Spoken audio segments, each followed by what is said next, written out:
very strange. It's not being effectively dealt with in this community. 25 drug houses, never searched. They have not been shut down. Now we must do something to show that they are relevant. But 25 drug houses in this community, have they failed to shut down? Now they come and have a roadblock here to make themselves relevant, so as to be seen that they are doing something. In the meantime, they are as useless as it is in the main.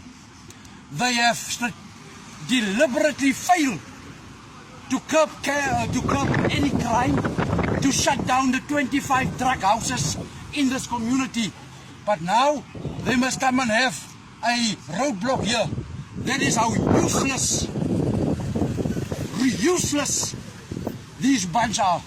Absolutely. That is what it is. Very, very interesting.